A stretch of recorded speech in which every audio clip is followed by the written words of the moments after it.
the mid-1990s is when the U.S. government declassified their remote viewing project. I was in the military unit for remote viewing. What I do know is the Soviets have remote viewers.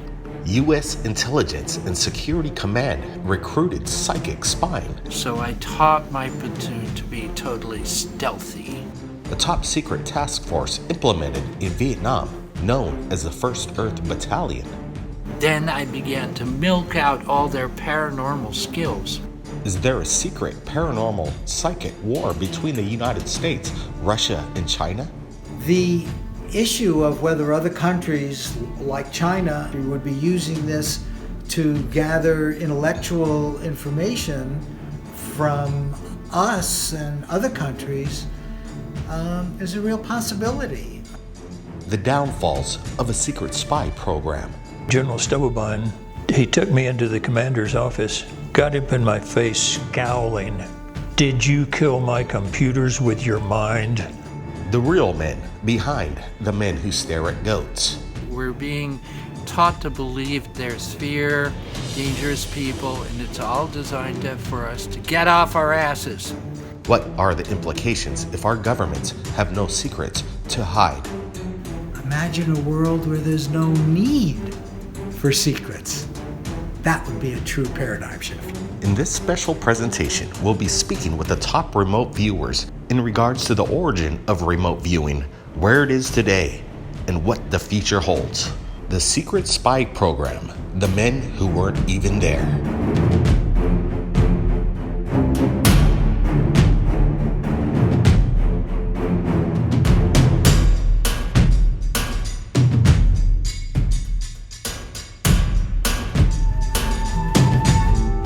The First Earth Battalion, Lieutenant Colonel Channon created the Evolutionary Tactics Field Manual.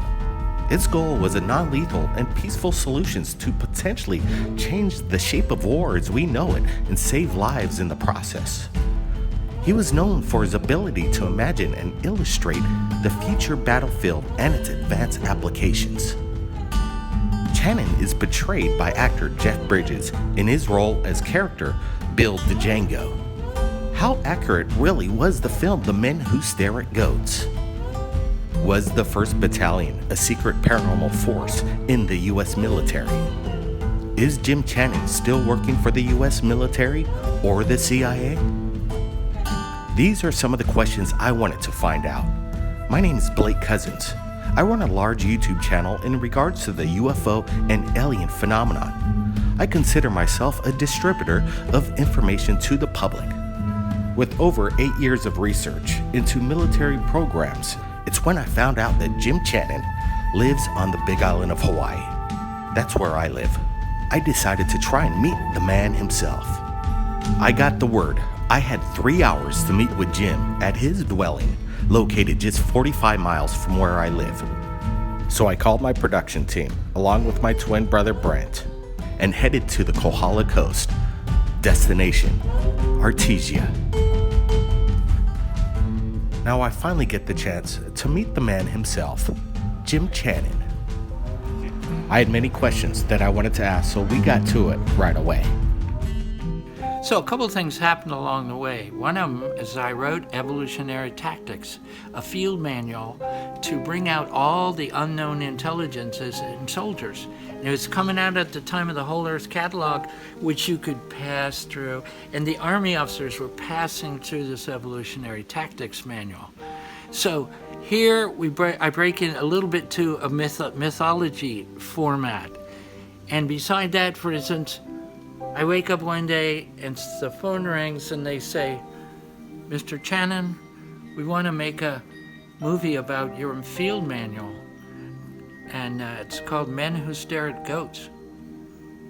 And after I saw the script, and because I had worked in Hollywood before, I know these guys can't make a movie that's all straight.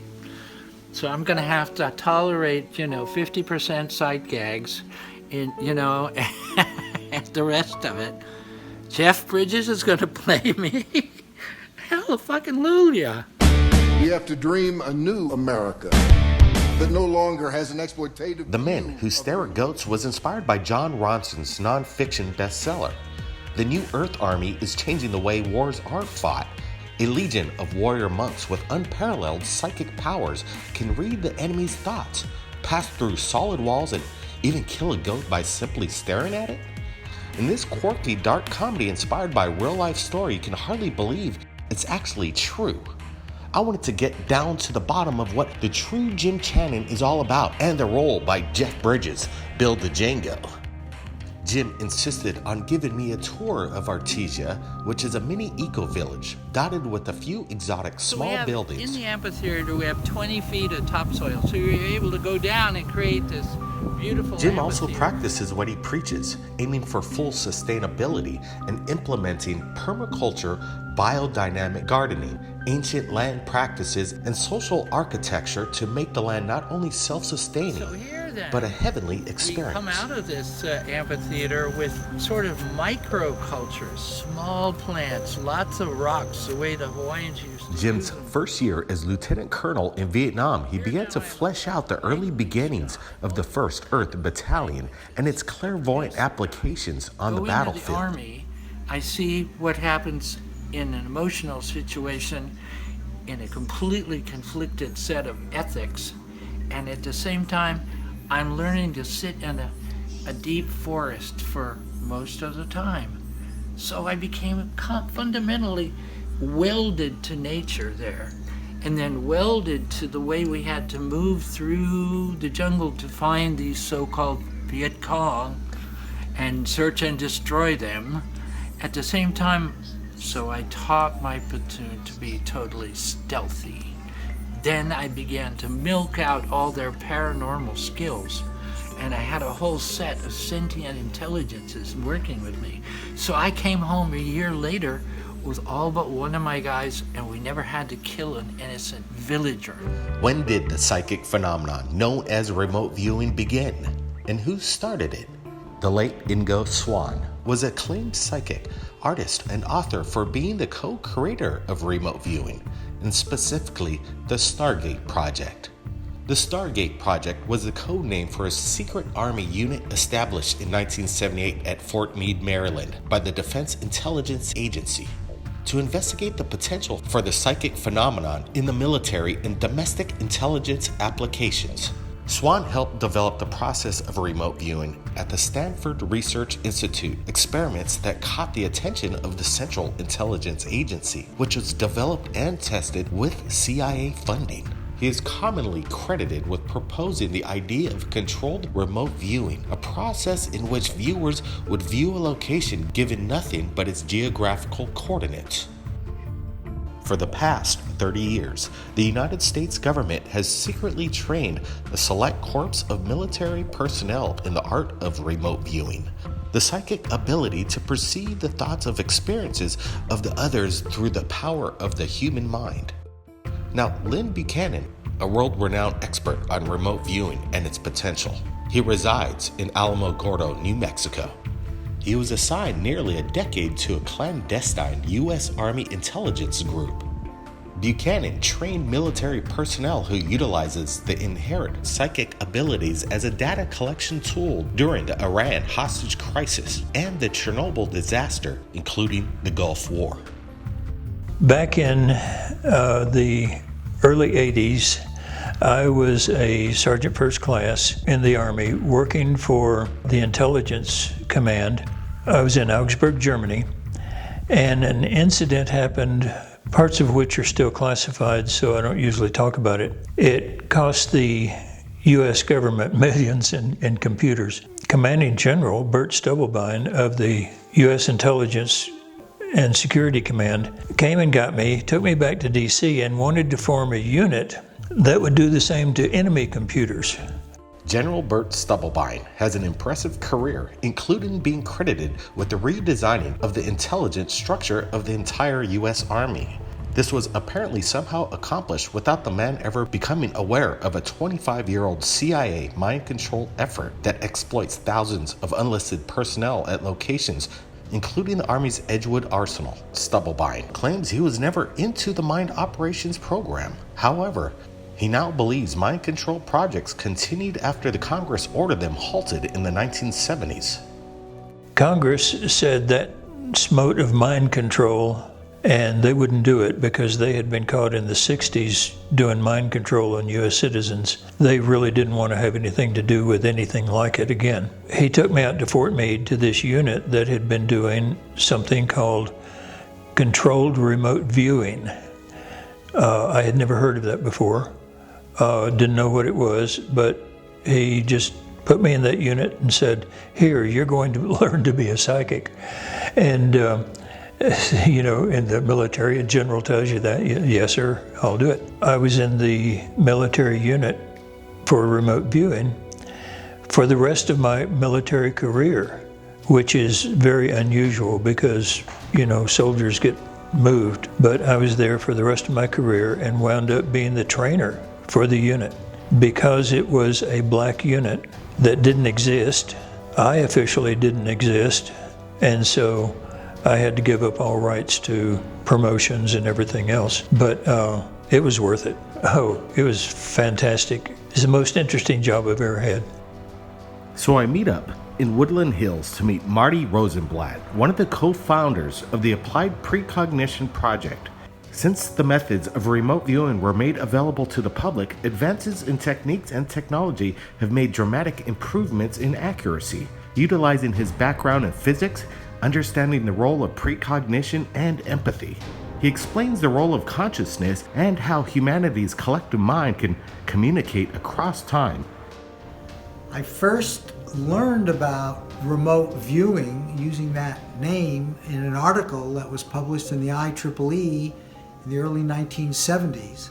At that time, I had security clearances. I was working for a private company doing contract work, predicting nuclear weapon effects, but that gave me contacts with the Defense Intelligence Agency, and the Defense Intelligence Agency, I went and showed them this, and they sent me to Stanford Research Institute, where I met Hal Puthoff and Russell Targ, and their work was incredible. The first time I had ever seen scientific work on psychic phenomenon like remote viewing. Hundreds of remote viewing experiments were carried out at the Stanford Research Institute from 1972 to 1986. Physicist Russell Targ was a co-founder of the secret CIA-funded program into the investigation of psychic abilities.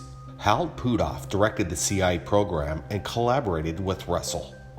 Both Hal and Russell captured in this 1974 photo, with retired police commissioner Pat Price and CIA contractor Monitor Christopher Green. Both Hal and Russell were utterly convinced of the reality of psychic abilities. They learned the accuracy of reliability of remote viewing was not in any way affected by distance, size, or electromagnetic shielding, and discovered the more exciting of the demand and task, the more likely they were successful. One of the main targets of the operation was the Kremlin. Yeah, the military got involved officially in like the 1970s, largely because the Soviet Union was involved. We were somewhat concerned at that time about, with the Cold War and all that, what was going on? Was this real? And in fact, there was a guy, Skip Atwater, in Fort Meade, and he was directed to start a unit to look into this. And they started bringing in remote viewers from the military, and that lasted for like 20 years. Skip Atwater was the operations and training officer for the secret remote viewing program. He recruited and trained an elite group of professional intelligence officers to do remote viewing for the Department of Defense and various members of the national intelligence community. He initiated the U.S. Army's remote viewing intelligence program, now known to the world by the codename Stargate. How did I know I had the capability of remote viewing? I didn't. General Stubblebine stuck me in this unit, and they were doing all of this remote viewing work, and I watched them, and they trained me in it. But for the first months or so I was there, I thought, there's a gimmick going on. There's something. They can't really do this. And finally, after they had taught me all of the steps for how to do it, they started handing me pictures that were sealed in envelopes and saying, without opening the envelope, describe the picture. And I thought, that's crazy, you know. And of course, there was no way I could do that, but I followed the steps that they had taught me and opened the envelope, and I had described the picture. And all of a sudden, well, I knew I hadn't cheated, and all of a sudden I thought, maybe this works. And I took to it like a duck to water, and I was extremely happy to spend the next 8.5 years in that one military unit doing that. Fantastic job. How did the First Earth Battalion materialize? Where did the people come from? Well, we started as a think tank, but once we popped the First Earth Battalion with the field manual, the country went berserk, and all these really talented, creative people came to our meetings. So that was the battalion. It wasn't soldiers that were acting in a new way. We hadn't gotten that far. But at that point, the whole Army went on a mission to collect extrasensory abilities. It was a reasonably large program, put about $20 million of the U.S. government's funds into the remote viewing project. In fact, one with Joe McMonagle, he was asked to get information about a facility that was hidden. It was in a mountain in the Soviet Union. Well, Joe said they're building this huge submarine, much bigger than anything that anybody had, including the Soviets, of course. And at first the CIA thought that was crazy. They weren't even that close to water. He even predicted when it was going to be launched using remote viewing. Well, it turned out a few days either before or after, it wasn't exactly on, but pretty darn close, they dug a trench and put out the biggest submarine that had ever been launched. And that information came first through remote viewing.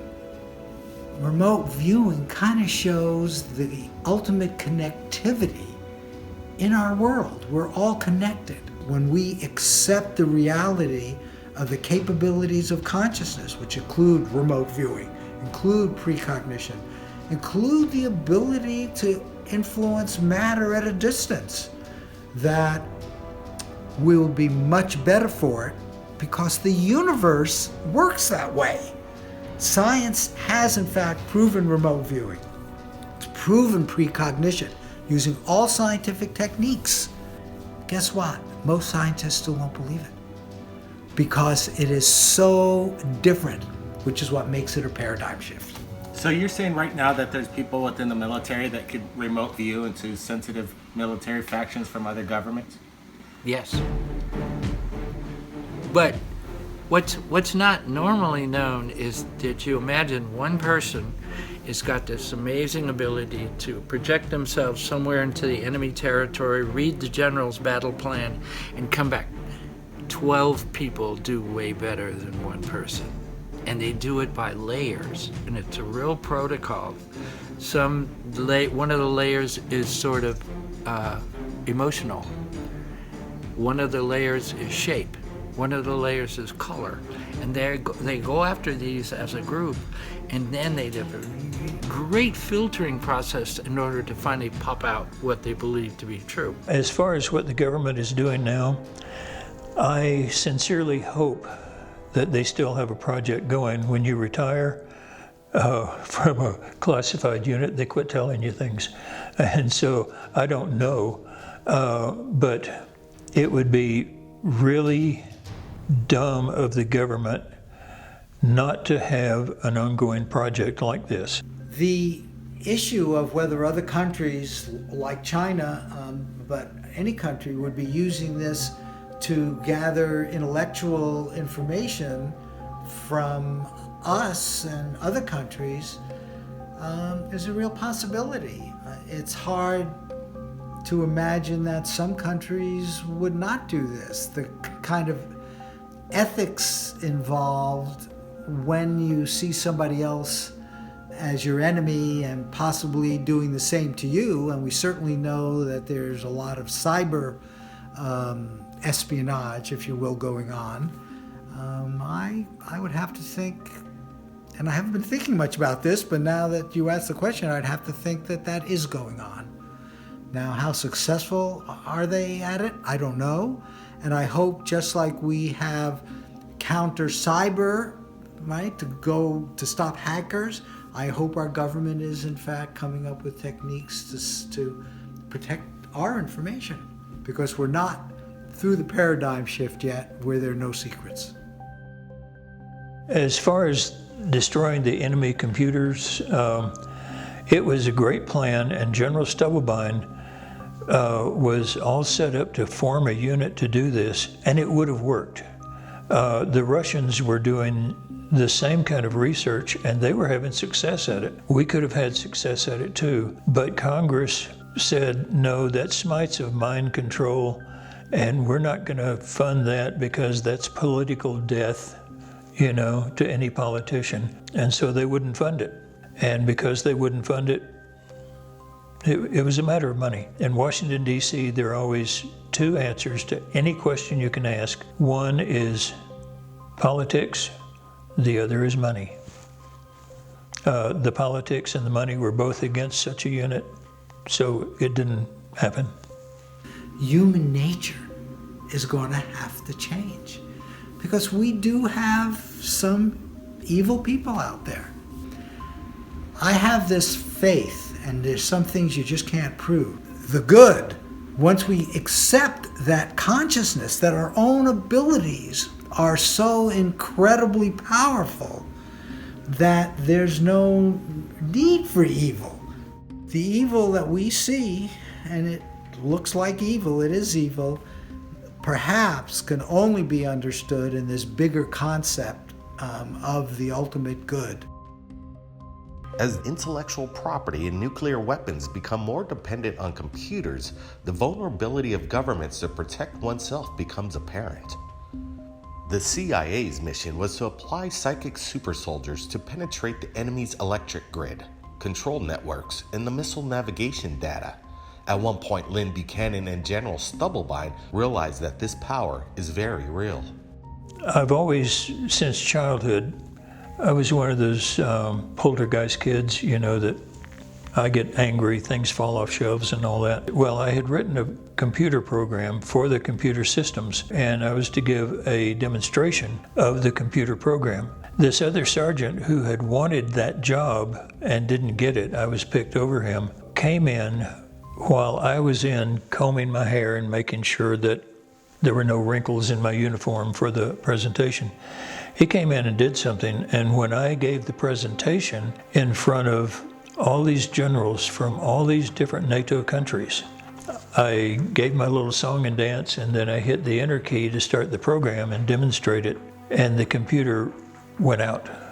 It cost the government, I hear, an estimated $500 million to replace computers, to replace systems and electronic systems and all that. General Stubblebine, of course, being the head of the Intelligence and Security Command, got wind of this. He took me into the commander's office, got up in my face scowling. "Did you kill my computers with your mind?" I just sort of heard myself say, "Yes, sir, I did." And this grin came across his face, and he said, "Far effing out if I ever got a job for you." You can't deny that their remote viewers can pick up information from the future. So precognitive remote viewing is a reality as well. It's an intelligence collection effort. We're teaching it to police departments to find missing children, to find missing evidence, and so forth. And it's very quietly being used for businesses. We've done projects for moon exploration, research and development of electronics, for development of businesses, and so on. Is remote viewing paranormal? First of all, I hate that word, because remote viewing is real, like many other psychic phenomena. Telepathy, precognition, all of those are real. Capabilities, natural capabilities of human beings, so I don't like that term. I also believe it is indeed spiritual. It is getting to the very essence of what consciousness can do. And this thing we call consciousness, which is right now on the forefront of science in terms of trying to be understood, In fact, I believe consciousness is the fundamental. You're not going to get a scientific theory which can explain consciousness, because consciousness is at the very fundamental nature of reality. A lot of soldiers who are home with their families now, and they'll never know that the information that we provided kept them from being killed. The ups are when we had success.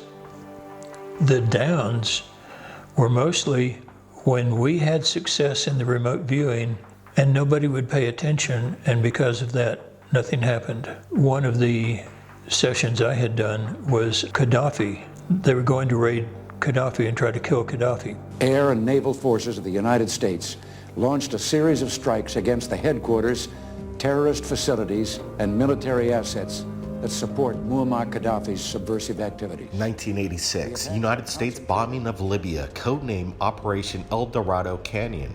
In Libya, there were over 40 casualties and one U.S. plane was shot down due to the lack of the military abilities to promptly pursue Buchanan's predictions. Could have perhaps prevented worldwide catastrophes.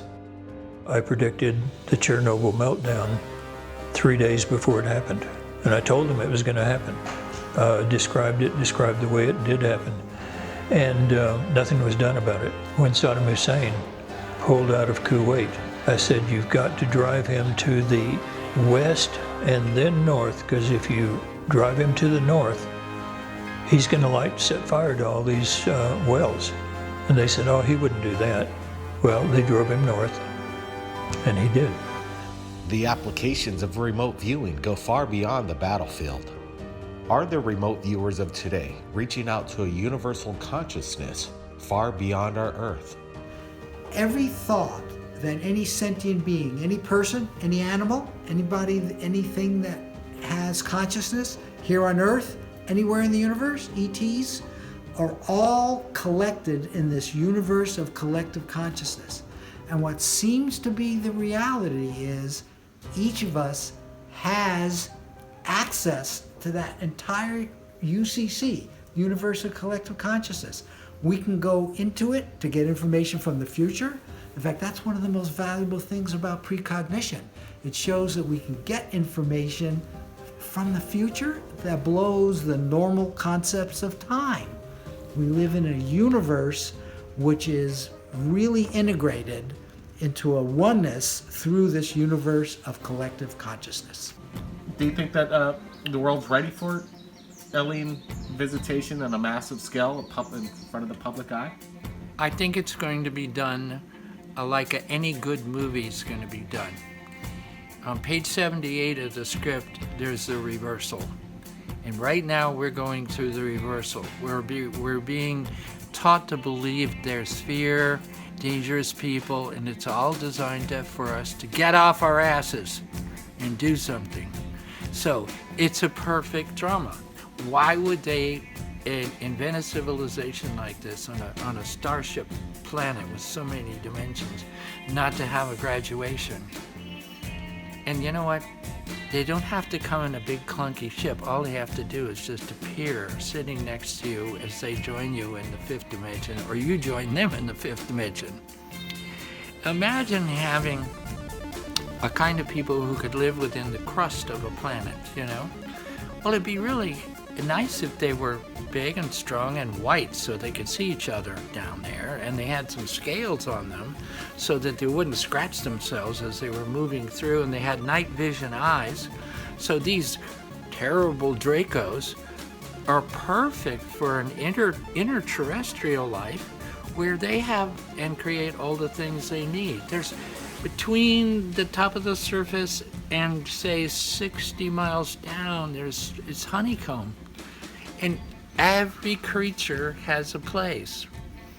You know, I mean, if snakes were 30 feet tall and stood on legs, you'd be scared of them too. So the trick is for us to wake up to a loving connection so we can all do this thing together. There are ETs, extraterrestrials, out there someplace. The fact that we would be the only ones here in the entire universe that have consciousness. So once you accept that, then to assume that we're the people who have had it on this planet for the longest is also ridiculous. I believe there are ETs. I believe there are ETs who are probably millions of years more advanced than us, older than us, that have probably gone through similar stages. Basically, I think they're good. Otherwise, with the technology that they apparently have, why are we still here? If they wanted to destroy us, I would think that they could. And that's one of the reasons I believe that consciousness, the advanced consciousness that I presume they have, because they're thousands of years ahead of where we are, and I believe our next paradigm is going to be where advanced consciousness is the accepted norm. And I think they're there and are probably watching our transition with great interest and probably rooting for us, because they know on the other side there is a wonderful new reality, an expanded understanding and really appreciation of the marvelous universe we live in. The important thing here to know is, as we think about our future, we should be thinking we're about to be the new neighbor in the solar system. Don't you think we ought to consider what they would like as a new neighbor?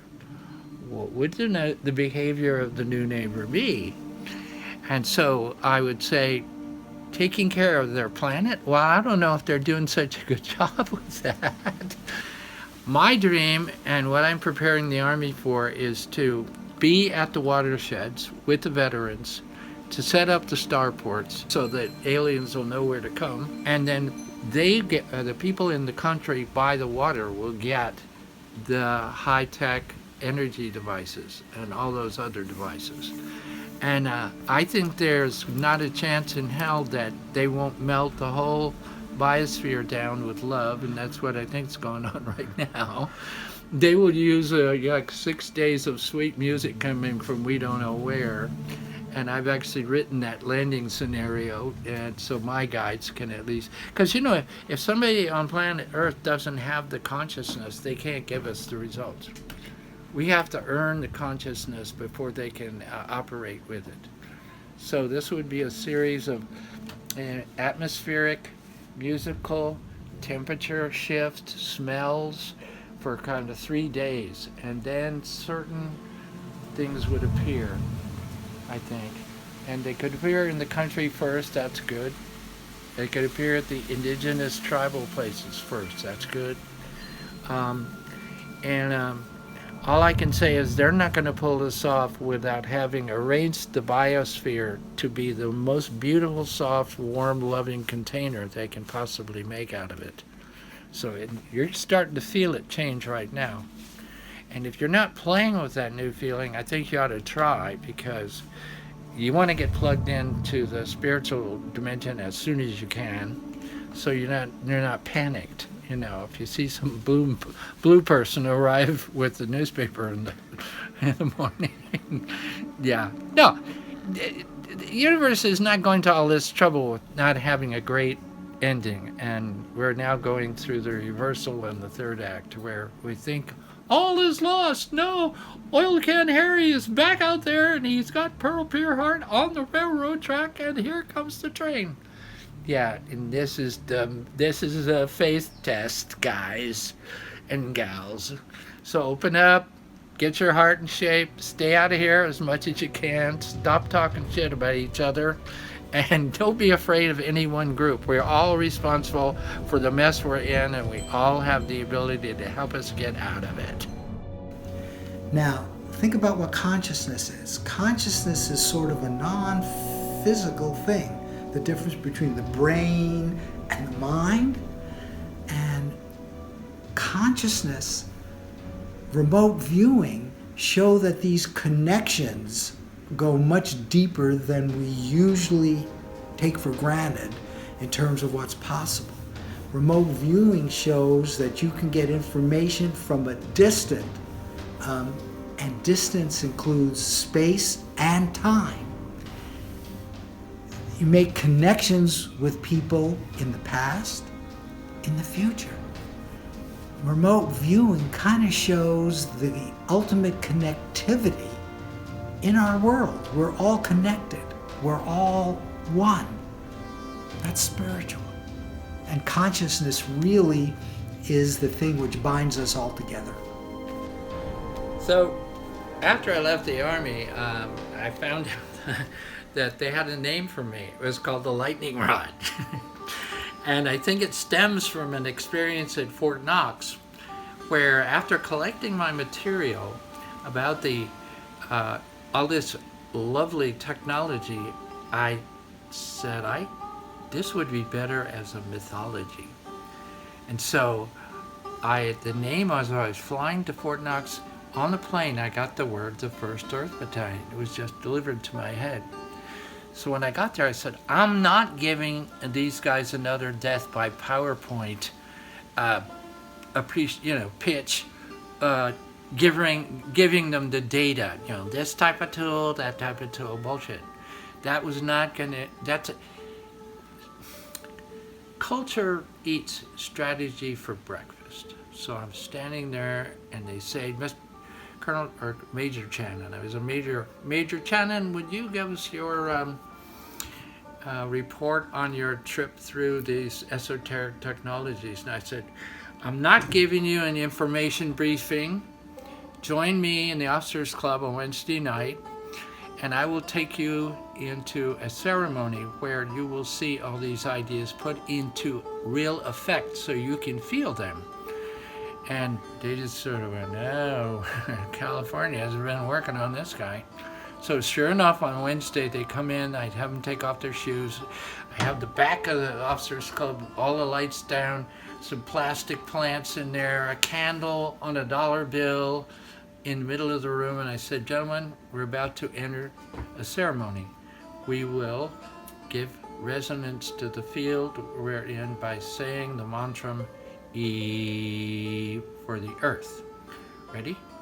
And they just stumbled their way through it. They were afraid to show their other guys that they were going to play this esoteric game, but I nailed them like a platoon sergeant. I said, look, that's not up to standard.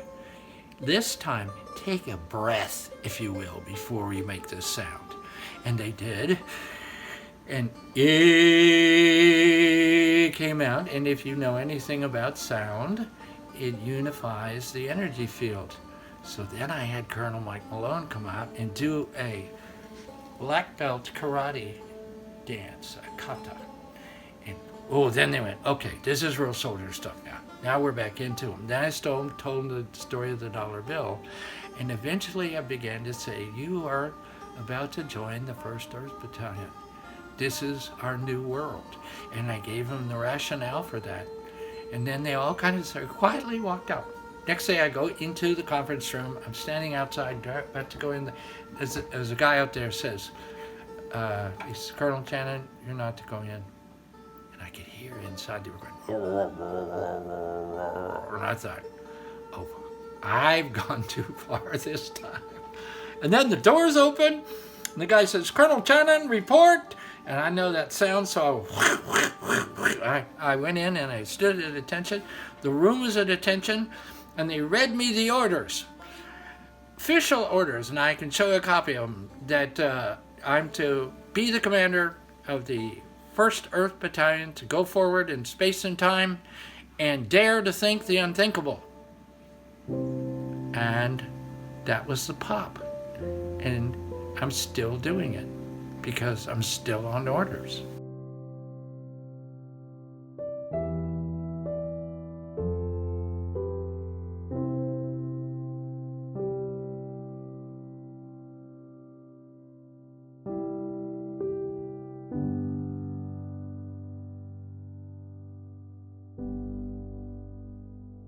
He's just a great personality. He always was just fun to walk. He'll be missed. The movie part of it, I personally think that was just too Hollywood. It just didn't take the importance and significance of remote viewing and consciousness in general as seriously as it should have. This is a real important subject.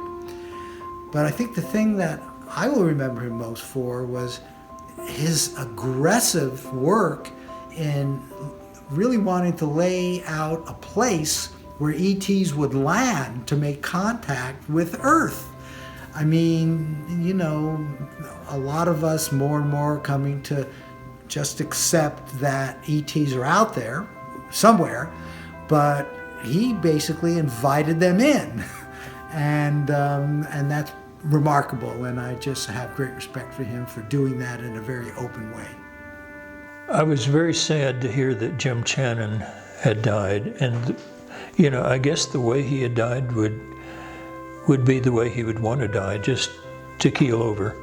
I think he was out working in his garden and just keeled over. And a lot of people think that Jim Channon was crazy because of the way he acted. I think crazy like a fox may be a better term. He was an absolute genius, but he was one of those flamboyant geniuses that come along once in a lifetime. I was very lucky to be friends with Jim. Sort of like Salvador Dali, you know, was one of those flamboyant geniuses. And Jim had made a presentation in front of a whole room full of generals one time, and he took flowers and gave flowers to each general. He was always doing something flamboyant in such a way that it would pull out the reaction that he wanted from a person. You never knew what he was going to say, never knew what he was going to do. But it was always for a purpose, and it was always a good purpose. Jim was one of the greatest people I've ever known. And the fact that he was a flamboyant genius like that and succeeded in the military shows just how much of a genius he was.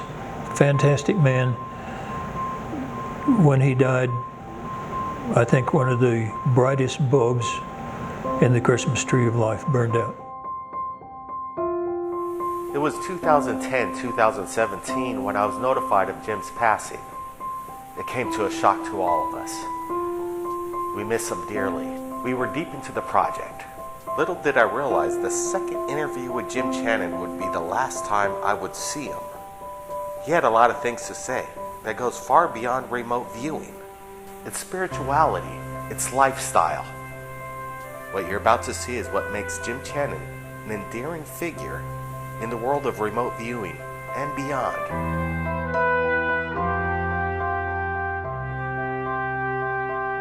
Have a little sanctuary type of a tunnel here we go through. Deep in there are some beautiful flowers.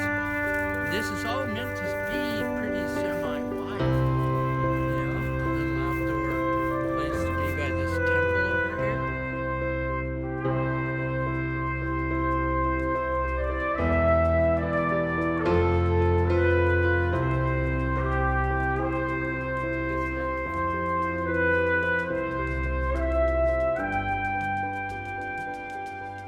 So, this is where my social architect's brain gets to plaster itself all over the walls and whatnot. I've downloaded some of this stuff from dreams and painted it just a dream at a time. I've calculated in some cases a certain set of things in a story. So here's a big compelling piece here, and a lot of people ask me, so how do you marry your spiritual intelligence with your architectural drawing and your painting and come up with something? Well, this guy started off as a dream and it only covered this part, but the message was Agartha rising. So you can see this piece rising. And after I put it up, I said, well, if we have the people from inside the planet coming forward, how do we want to greet them? And then on the other side here, we have all the extraterrestrials, ancestors, I prefer that word, coming in, big ships like this, into an area where biospheric recovery is a big part of the deal. And then we have our Earth battalions down here trained to receive them and as a team work together. In the meantime, we see spiritual intelligence growing and growing and growing, and eventually this will be a council of all the planetary starships. I call our planet a starship. It really is an amazing star. It was made, like all the rest of them. Seeing something about my military heritage and whatnot, here's a set of medals that both myself and my father won. So this is sort of blood. What about this one right here? It has like a Russian symbol. Did you work for the Russian government? No, but my father got a Russian medal when his division landed on the river where they met the Russians. So, hello, they're in the picture too. Which one of these medals are you most proud of? The Bronze Star 3 times. Doesn't make me a superhero, but it meant I was steady. In order to get a Silver Star, you have to sort of lose a lot more soldiers, and I didn't do that.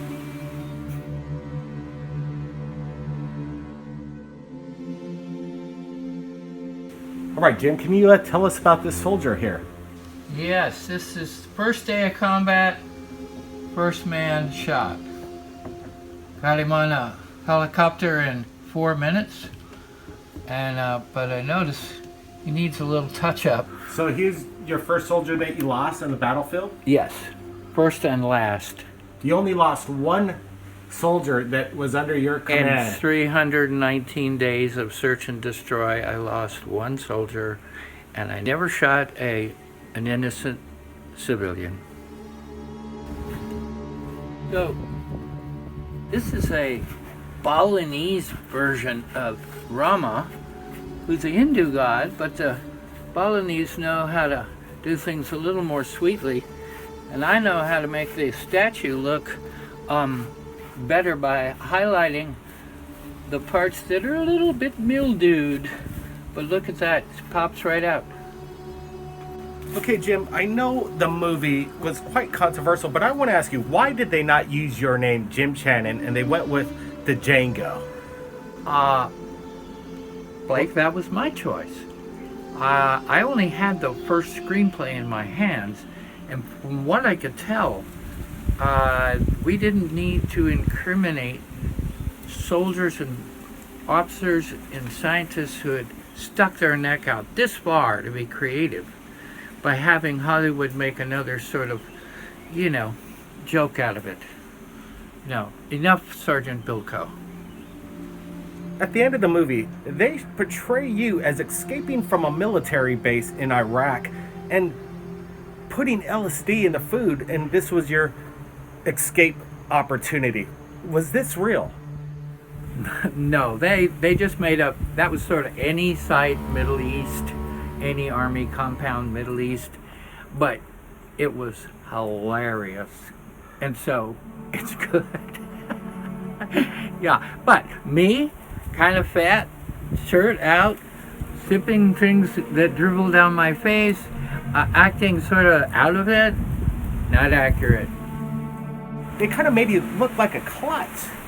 Yeah, pretty much. Well, when you got a screenplay from BBC, you know that MI6 probably wrote it. So they didn't want to make me any more famous than necessary. So you believe that the MI6 might be behind discrediting your message, basically, to the army, and now they're discrediting the messenger?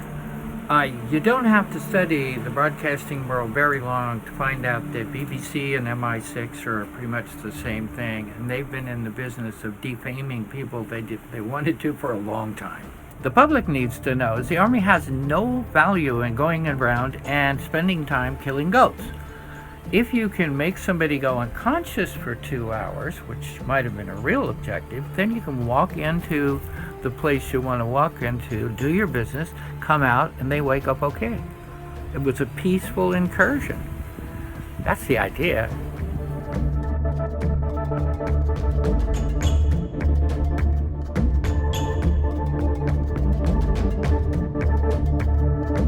Talk about the super soldier. That was about increasing the capacity of a soldier to survive on the battlefield. That was about strength, ability to carry extra equipment, having a more volatile set of weapons. Paranormal soldiers needed a whole nother set. All right, so super soldiers and paranormal soldiers, they're altogether different. Tell me about the paranormal soldier. The paranormal soldier has more range to discover what's out there, and there are a lot of tools for that. We used to have men in the Army who were all hunters. Well, they knew how to judge what they heard. They knew how to feel life force. They knew how to look at the trail. They knew all those sentient skills. But the last generations of soldiers haven't had those. So they're super soldiers because they can get there, but they're paranormal soldiers so they don't get ambushed.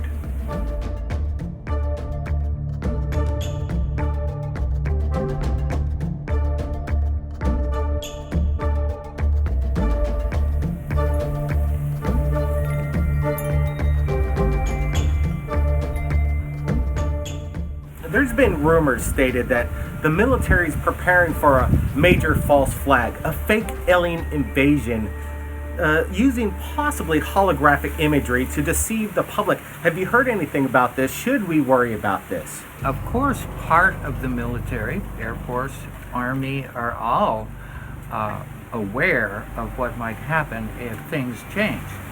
False flags, the government's been doing that consistently for 50 or 100 years. It's so old, they don't even have to defend themselves anymore from it. So let me ask you this. Do you believe that there are alien hybrid beings within our own governments in control of the people? I can't imagine an intelligent galaxy that wouldn't have penetrated all aspects of our local civilization, since we are the petri dish. You know, we're the experimental culture. And so, every imaginable combination would be found somewhere. Mostly they're good at staying either out of sight underground or modifying their appearance to look like us. I hope they're here. Over 6 million people reported every year worldwide that they've been abducted by aliens, taken up into spacecraft. Some people say that these aliens are nothing but manufactured biological creatures made by our own governments to do a false flag of an alien abduction phenomenon. Do you believe that aliens are truly abducting people? Is this real? I believe that the smarter intelligences in the galaxy know that planet Earth is an experiment. So they know everybody's going to live eternally. So they're coming in to get information about their own genetic improvements. So in some cases that means you put somebody on a table and take their DNA. If it means you cut the rectum out of a cow very carefully to get some genetic material, that's all used for their upgrade. They're just being normal, opportunistic, awake, civilized beings. Yes, they want our genetics as well as our mineral deposits and things that they can't normally get. That's one of the reasons why they're underneath the planet. There's so much going on underneath. Area 51, by the way, is a tiny little airport compared to, maybe 1,000 miles of underground tunnels, all operating in the honeycomb, soft part of the crust, so they can just wander through. We need a place for the people who are, say, draconian. You look at them, they're all white, they have scales, they have everything they need to live underground where they've always lived. So we should get used to them as neighbors and figure out how we can cooperate. Don't create another, false flag by saying, they're ugly, look at them, they're big, they're mean, they're strong. Yeah, you carry stones around a lot of your life, you'd be strong too. They have all the tools they need. They're light colored because they need to glow in the dark. They have slits in their eyes because they need to see in the dark. Hello. There are a lot of folks that are like that we're going to meet someday, and we need to figure out how to be good neighbors. The future will rely on this planet being a good neighbor. And when we know enough about what the rest of the solar system and the galaxy and all those other spaceships, which look like balls, and people live inside, when we know what they need, we can then step up.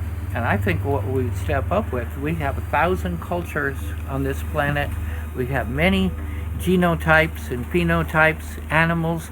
and we're under pressure to learn how to get along. We provide that library to the people in the galaxy and some other materials that are available that aren't available to them, and we will be accepted. That's our best defense strategy. Duh. Wow, Jim, that's an amazing source of information we've all received. Is there anything you want to tell our viewers who's watching this? Any last words for them? Two things. One, in 1947, the American government assembled itself in a room in Washington. They didn't have to tell each other they had just hijacked the country for 4.5 years, including the population at home. And they paused, and one guy said, well, we do have something. And they said, well, what is it? And the guy said, we have more factories in America than anybody on the planet. And they concluded from that they would manufacture the good life for us. And it's come a long way, and they've got us in all of the prefab stuff that we can possibly get into. And at the same time, they discovered that is now it's done, that part. So I say, well, what do we have? What we have on the planet as 500,000 veterans who fought for the homeland. Why don't we see that if we can get them to the homeland, protect the watersheds, and not have palace guards, everybody, protecting the last century? It's silly. And by the way, the government should pay for a World Wide Web that's also not occupied by people trying to make money. We shouldn't have to have our communications interrupted every 5 seconds by somebody trying to sell something. That's a public service. We need to shift about 15 degrees and we can put this place back together. Jim Channon, thank you so much for talking to us. It's Yes. been our pleasure. As a paranormal man, I'm going to give you a big hug. Go planet! Imagine a world where this was taken for granted. That's what I see as our next paradigm. The next big paradigm shift is going to be a consciousness paradigm shift, where things like remote viewing, telepathy, maybe even psychokinesis are taken for granted.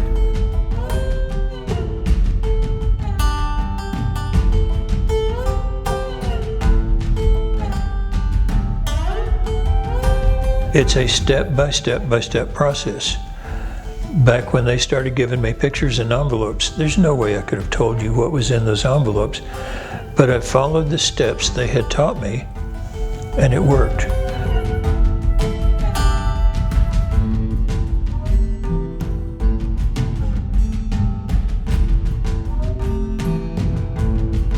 Accepted within society, it'll be a positive aspect of society. But with this comes the idea that there may be no secrets. If you can remote view things which we would normally think would be hidden, well, maybe you get to a place where there are no secrets. Imagine a world where there's no need for secrets. That would be a true paradigm shift.